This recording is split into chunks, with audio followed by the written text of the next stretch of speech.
Let's talk about Mirko, very popular character from the anime and manga, making her first appearance into the card game. And while I don't think this character is like ultra competitive at the highest levels, I do think she is going to be a ton of fun to play. At least I've been having a lot of fun play testing with this deck over the last several days. So I want to show off the deck build, discuss the choices that I made and why, and then I'll take us over to Tabletop Simulator and I'll just show off like what a sample attack lineup would look like on this character, because I do think this character can be quite aggressive, but does also have defense on face. She gets pretty strong disruption, and I love characters with disruption on face. Okay, let's talk about the character first, and then I'll jump into my deck build. This is Mirko. She gets 6 hand size, 27 health. Enhance, if your Fury or Kick attack is the only attack in your card pool, it gets +1 speed and +2 damage. Okay, that's not crazy stats, +1, +2, but it's pretty good. But it is gate kept into if this attack is the only attack in your card pool. So we are going to have to play around that by playing attacks that remove themselves.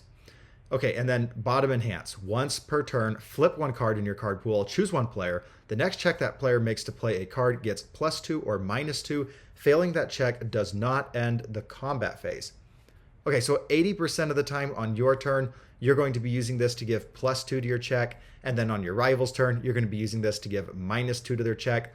This is really, really cool because this is basically repeatable Breaker 2. As long as you block something during your rival's turn, you will get to Breaker 2 them. The downside to the Breaker 2 is that it says failing that check does not end the combat phase.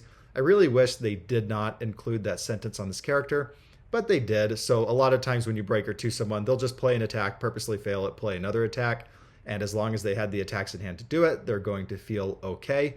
But at least you got them to discard an attack. So she does get pretty strong disruption. She can also use that second enhance to give -2 to a next check, basically giving +2 to a lethal attack. So she could use it aggressively on her turn. Most of the time, we're just going to be looking to guarantee our checks. And you're flipping a card in your card pool, which is going to pay off for that top enhance, making something the only attack in your card pool, giving it +1, +2. Right away, when I read this character, the first attack I thought of was Prominence Burn. And so I've named the deck after this attack, Prominence Burn Mirko. We get to give +2 to our check, and Prominence Burn is a 6 diff attack that wants to be played, as the second or third attack in a string. So it typically wants to be played on a 7 or an 8. So giving it +2 goes a long way. Also, Prominence Burn is going to help the first enhance of Mirko because we are going to be removing a Fury attack from our card pool. So we're playing, Prominence Burn is helping, both enhances on Mirko and really maximizing the character. I think Mirko might be the best Prominence character in the game, and Prominence Burn is just a really fun attack. On our other attacks, we also have Blue Flame Torment, the new ultra rare for Dobby 3. And it says your rival checks against the 6. If they fail, this is going to get a damage, and your next check gets +1. And you can play this twice. So if they fail this both times, this is a second way to be playing Prominence Burn on a 5 instead of on a 7. Also, Blue Flame Torment, our top response, in our card pool later, we can flip and discard a momentum and give our rivals check -2. So this is another way we can be flipping cards in our card pool so that we always only have 1 attack and we can always get +1, +2. Of course, we are 4xing Rabbit Kick. This is going to discard a non-attack card from our card pool, which, if we flip with Mirko, then we can discard with Rabbit Kick for +1, +2. Then we'll use Mirko to give this +1, +2. So this is really a 5 high for 8. That's very, very solid for a 4 diff attack that also clears our card pool. And after this attack resolves, you can go ahead and flip it, continuing with that theme of only having 1 attack in the card pool. Then we have Nitro Explosion Ignition, and this is going to remove itself so that we always are getting the +1, +2. Basically, Nitro is just a nice starter in Mirko because it's going to be a 6 high 6 that then removes itself. But as you can see from Nitro, Rabbit, Blue Flame, and Prominence Burn, we are lacking any sort of draw in our attack lineup. And so that is where Stun Grenade comes in. Stun Grenade is basically going to always be drawing us a Fury attack. We get to reveal the top 3 and add a Fury attack revealed this way to our hand. So on average, Stun Grenade is going to get you an attack. It's pretty rare when Stun Grenade just blanks, but that does feel really bad when it happens. Also, the top enhance, this gets +1 to its stun rating for each attack that has left your card pool this turn, plays right in with Prominence Burn and Nitro Explosion Ignition, so we can pretty frequently be getting Stun Grenade, at least up to Stun 2, maybe even Stun 3. And then it's just a powerful if we happen to have any momentum. No, Blue Flame is not... Yeah, and then we can give something powerful with Nitro Explosion. We're not going to be having a ton of momentum in this deck because we're going to be getting rid of our attacks that do damage. But if we do, we have 2 things that can, we have momentum outs. And then 2 spots left in the deck, I just went ahead and put in Hell Spider. It's just a Fury 4 high 6, basically, that's going to give everything +1 speed. You could take this deck down to like 50 cards, and I wouldn't blame you. And Hell Spider would definitely be the attack in this lineup that you take out. The downside to this attack lineup is that we are looking at Nitro as a mid block, Prominence Burn as a mid block, Blue Flame as a mid block, Rabbit Kick as a mid block. That's why I took this up to 60 cards, because I wanted to put in more cards with off-zone blocks and not just always be focusing on mid. Although if you want to take it more aggro, definitely take out the Hell Spider. Okay, as for that's our basic attack lineup. Start Nitro, go into a stun, draw something. We're going to flip it. We're going to play Rabbit Kick, discard it. We're then going to play Prominence Burn, and we can just go on and on and on. Also, we're playing 3 copies of number 5 Pro Hero. After this attack resolves, flip it. This is just in case you need this to get the +1/+2 on offense. Most of the time, you don't need this on offense. You get the liberty of using this as a defensive tool, but I think you kind of have to run 3 or 4 of it. 4 is probably a mistake simply because you don't need it. You're probably running 4 on her other symbols, but on the fire symbol, when we have access to so many attacks that boot other attacks from our card pool, I don't think we need 4, so I'm running 3 here. I'm also running 3 Sugar Rush Power Up because I do want to be a little more aggressive, and so getting just +2/+4 somewhere along the turn is going to be a big deal. I'm playing Barrier Shield and Twisty Surroundings because we are leaning into this disruption-based defense. This is not a deck looking to survive for a long time. We are looking to buy ourselves 1 or 2 extra turns to find the lethal line. So Barrier Shield and Twisty. I have Looking for a Challenge as another way to make Prominence Burn not on a 7. We can commit and flip, and then we're making Prominence Burn on a 5. So between 2 Looking for a Challenge, 3 Blue Flame Torment, and our character, we are never going to be playing this basically on anything more than a 5. I guess we're going to be boosting our checks, not decreasing the difficulty, sorry, but that's just how I think of it in my head. And then leaning into the disruption defense, I'm putting in 3 copies of Irrefutable Force of Nature. We can use this on offense to seal their best defensive foundations, or we can use it on defense. For example, Ryukyu is the character from Jetburn everybody is scared of, and she's got this insane foundation, vast strength. We can commit Irrefutable, and since it's an Earth foundation, we can seal vast strength, and then we can give Breaker 2 somewhere along the way, and hopefully we can survive Ryukyu's turn 2s. Let's see, Heroic Lineage is just solid. It's a low block that's solid speed hate, but it also, since with our character we're always going to be giving a speed bonus, we can always commit Heroic Lineage to get that extra 2 damage that we need to find lethal. Latent is draw. We're playing 4x calling for backup for draw, and we've got 3 No Remorse. No Remorse we can always use on offense if we draw a Torment, because that's going to be 2 checks, and then as long as our rival just blocks something, then we're going to be able to flip to draw with No Remorse. And then on defense, this is a flip. Hey, we really, really need a block. We have ran out of blocks in our hand. Our rival's on their 3rd attack. And yeah, I find No Remorse to be really outperforming what I expected going into this set. And then 4 copies of Ice Gliding Assault Speed Hate, Forcing Surrender to discard those flipped attacks from our card pool because we're flipping with our character and we're flipping with number 5 Pro Hero. And then just 4x Quick to Act. It's the best 0 diff on the fire symbol.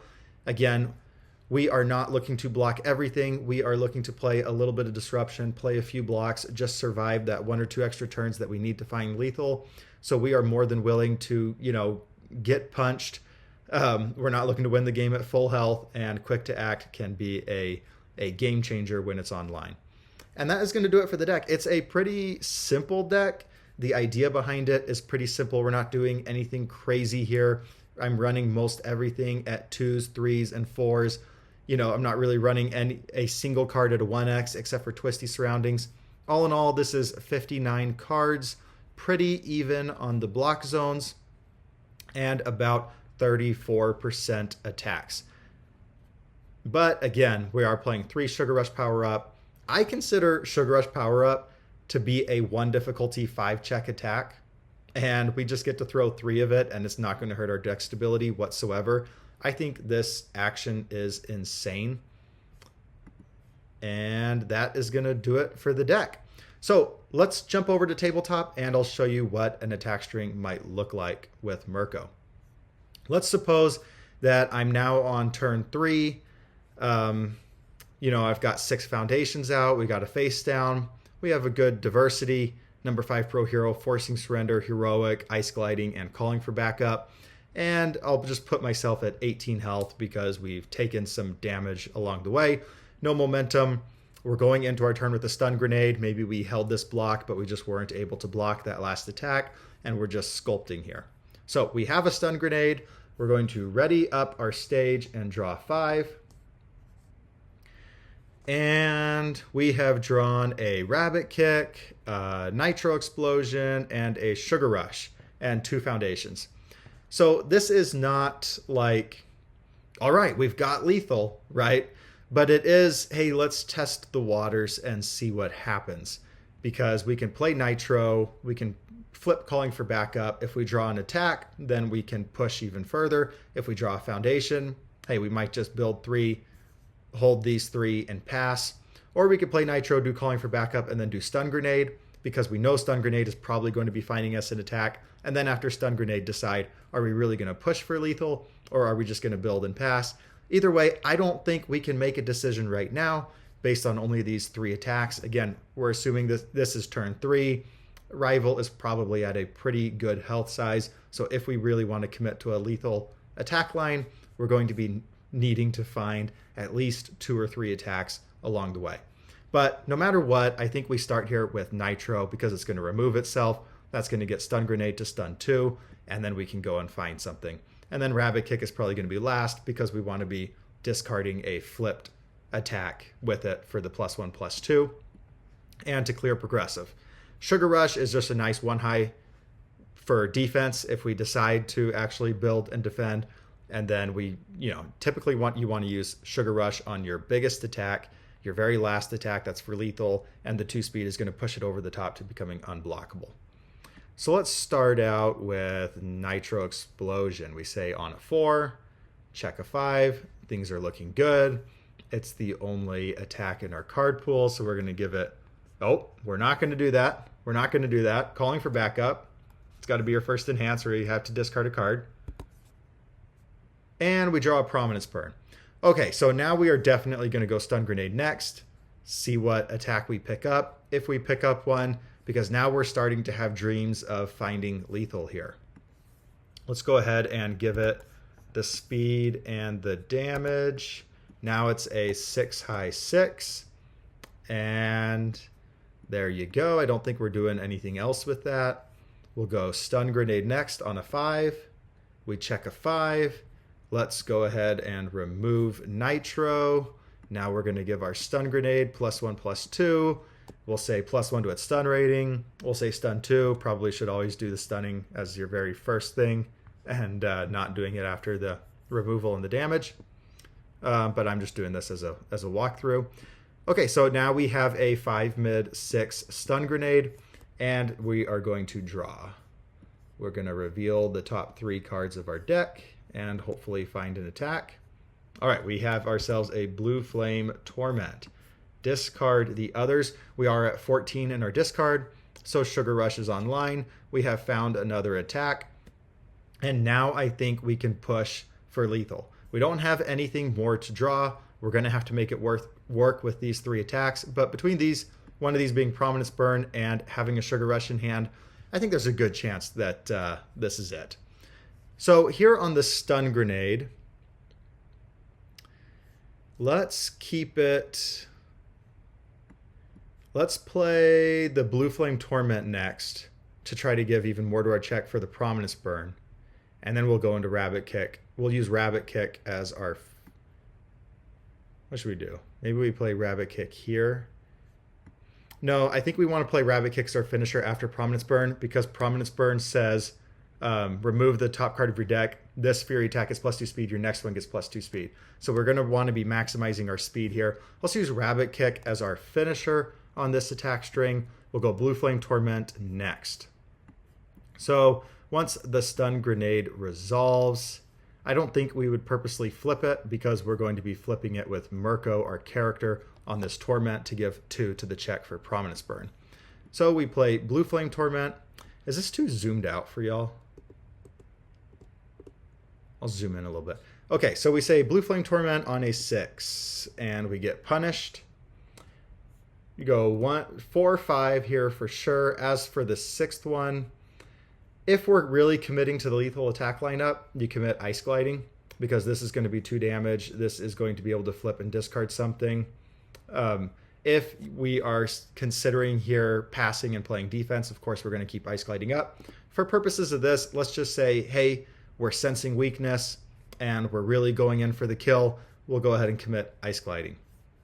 So at this point, we can use our character. We can flip to give our next check +2. I'll just put this little red dice over here to say +2. That's going to activate, giving Blue Flame Torment +1, +2. We'll then have them check a 6. Let's say they passed the first one. I'll then say check a 6 again. Let's say they fail it this time. That's going to be +1 to our next check and +1 damage, right? It's +1 damage.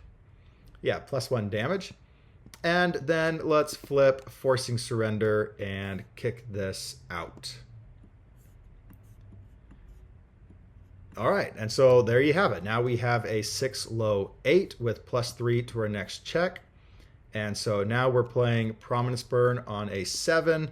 We check an 8 and nothing happens. I didn't flip this on purpose with number 5 Pro Hero because we are going to be removing it with Prominence Burn.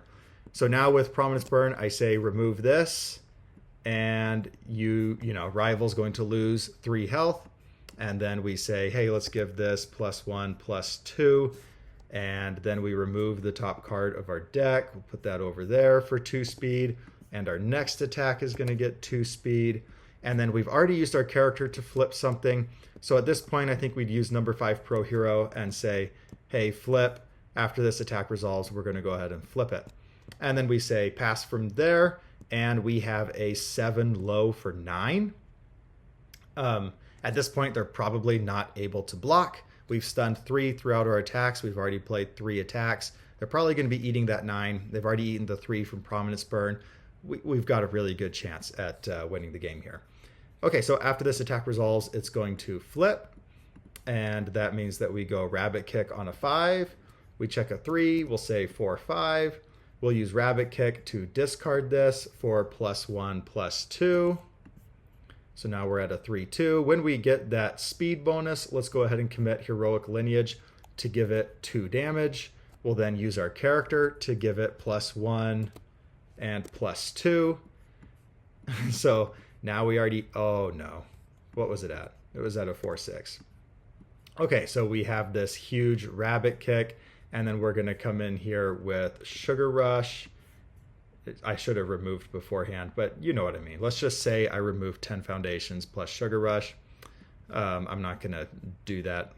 Well, I guess I started, but let's just say that I did that, and that would be 6 and getting this to 4. And so at this point, we have a 9 high for 14 Rabbit Kick. And this is probably going to present lethal. Between the Rabbit Kick and the Prominence Burn alone, the Prominence Burn was 9 damage plus the 3 that it burned. That was 12.